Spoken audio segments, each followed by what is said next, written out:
A sinister assassin ravages a 7-year-old girl. Can her mother and doctors figure out what it is before it's too late? I was in shock at that point. I thought, my daughter is going to die. A normal day on the factory floor ends with a machinist fighting for his sight. This is freaking me out. If this goes to my other eye, I'm looking at the possibility of being blind. And an unknown killer attacks a team of doctors and threatens to leave them for dead. Something's going on here. It's not just me. We needed help. 3 very sinister parasites that are brilliantly adapted to life inside the human body. They are vicious. They are wily. They are shapeshifters.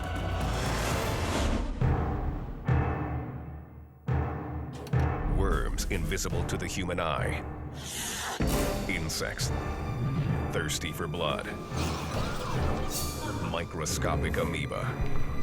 They might look harmless, but these are some of nature's deadliest creatures.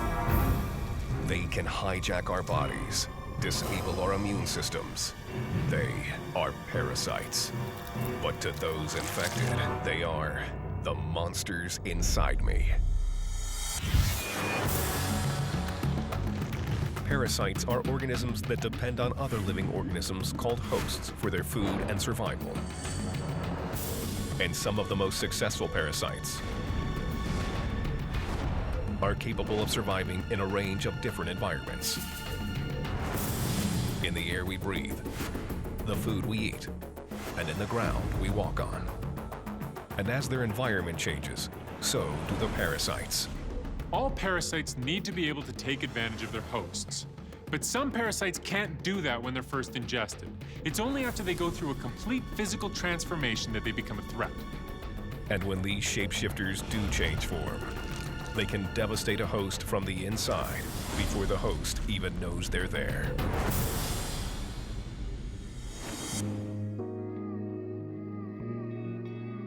Gainesville, Florida.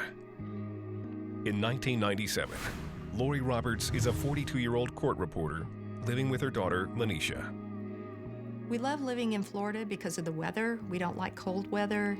We like to swim, take the dogs for walks. It's just a lot of fun. Adopted as a toddler, Manisha is a bright and healthy 7-year-old who enjoys school and playing with her friends. Manisha is very, very sociable. She loves people. She loves being around people. Happy, go lucky. But their luck is about to change.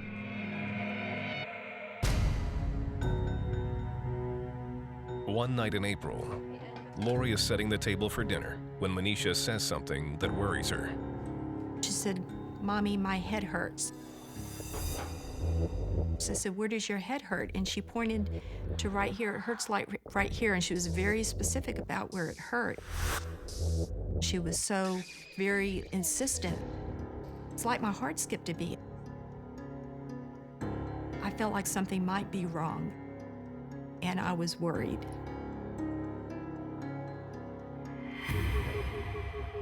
Lori takes her daughter to the doctor. The physician examines Manisha, but doesn't find anything wrong, and sends them home. But Lori isn't convinced. It was just she was so young. She was 7 years old, and I didn't know of any 7-year-olds that had headaches. So the fact that she was very insistent about her head hurting caused me concern. A few weeks later, Lori and Manisha are out watching an ice skating show. 20 minutes into the performance, Lori notices that something strange is happening to her daughter. I noticed she was looking over at a corner of the gymnasium, and there was nothing there, and I thought, what is she looking at? And then I noticed beside her there was a pool of water or something. I thought, oh, she spilled her drink, and then I looked again and realized she'd gone to the bathroom. I kind of tried to shake her, and she didn't move. Lori carries her daughter to the lobby, where a bystander immediately calls 911. Manisha remains totally unresponsive. She did not move at all. She did not blink. And by that point, I realized something is really, really wrong. 10 minutes later, the ambulance arrives and rushes Manisha to nearby Shands Hospital. They started asking me, has this ever happened? Does she have a medical condition? And of course, all those answers were no. I was so scared. I had no idea what could have caused it. At that point, I thought, my daughter is gonna die. By now, Manisha has been unconscious for almost half an hour. It was the longest 20, 30 minutes of my life that I've ever lived through. Pediatric neurologist Dr. Paul Carney is called in to examine Manisha. Manisha was presenting with spells or fits, and they turned out to be seizures. She had never had seizures before, so this was concerning. When Manisha finally starts to regain consciousness, Dr. Carney makes a telling observation. What was actually quite revealing was that her head turned to the left and her eyes turned to the left. The right brain controls the left body, the left brain controls the right body. So something was going on in the right frontal brain. Did she have an infection in the brain? Did she have something that was being caused by a bacteria, or was it a brain tumor? Dr. Carney orders a battery of tests, including a CT scan of Manisha's brain. The results are not good. She had a very, very well-defined lesion in the right frontal region. You could sort of see the outline of something that looked very odd. There appeared to be a very small structure. It almost looked like a head of something. Something is lurking inside Manisha's head. The question is what? And I remember just looking at her laying there and wondering what was going on in her head. Just that tremendous fear, knowing that something was wrong.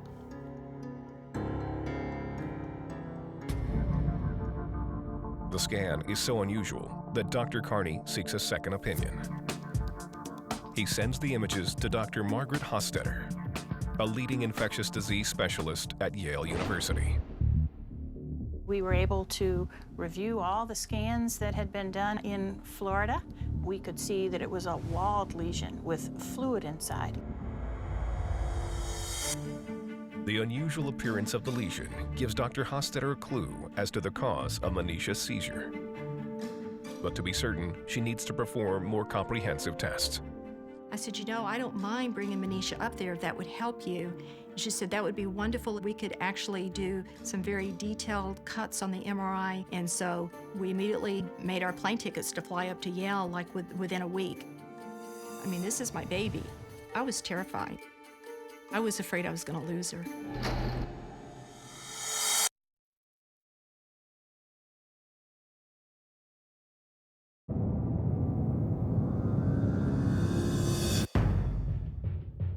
Seven-year-old Manisha Roberts has suffered a massive seizure. Doctors have no idea why.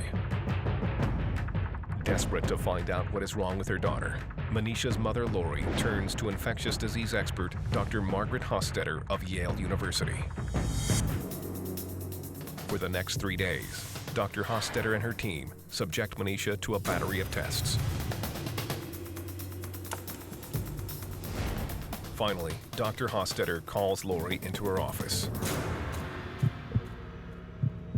I sat down and she looked at me and she said, I've gone over all the tests. She said, based on my experience, based on my knowledge, I feel very, very confident that this is what she has. Really, the presentation is most consistent with neurocysticercosis. Neurocysticercosis is a life-threatening condition caused by the pork tapeworm parasite. The pork tapeworm has a distinctive head marked by a double ring of sharp hooks. When it gets into a human, it uses these hooks to burrow through tissue. Once in the bloodstream, it can travel to the brain, where it forms a protective casing around itself called a cyst. where it can live for several years. As the cyst grows, it puts pressure on the brain, causing seizures. Left untreated, these seizures can result in brain damage, coma, or even death. I was in shock. I couldn't talk, I couldn't think. I was very, very worried about what was going to happen. Manisha's doctors immediately start her on a course of antiparasitic drugs. As they wait to see if the drugs are effective, they're left with one unanswered question. How did the parasite end up in Manisha's brain in the first place? A person can get pork tapeworm 2 different ways. If they get it from eating undercooked infected pork, they get a worm in their gut. But if they get it from eating soil that's contaminated with eggs, things are much worse. While the adult worm can feed in the gut, it cannot burrow out. But if an egg is ingested, it can become a larva. The larva can burrow through tissue and form cysts. And if those cysts occur in the brain, that can be deadly. Because the worm is lodged in Manisha's brain, the doctors think she became infected through ingesting water or soil contaminated with pork tapeworm eggs, or through contact with an infected person. And when Lori tells the doctors that Manisha was adopted from Nepal at age 3, the link to the parasite becomes clear. In parts of the world where sanitation is not very good, up to 6% of the population harbor this parasite. I think it's extremely likely that Manisha got this very early in life, perhaps in toddlerhood. The parasite has been laying dormant in Manisha's brain for years. I just couldn't imagine that a parasite could be in her brain for 4.5 years and not even show any symptoms of it until very recently.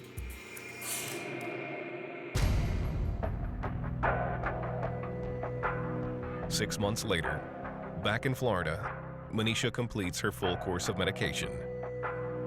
And Lori brings her back to Dr. Carney's office to see if it's worked.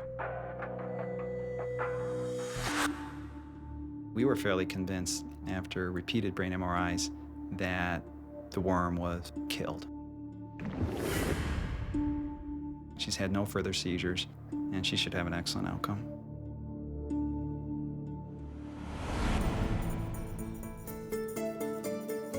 Today, Manisha is a 19-year-old college student majoring in psychology. Her childhood bout with a parasite has left no lasting damage. Honestly, I never had the thought of how serious the situation was. I didn't realize that this worm could have killed me.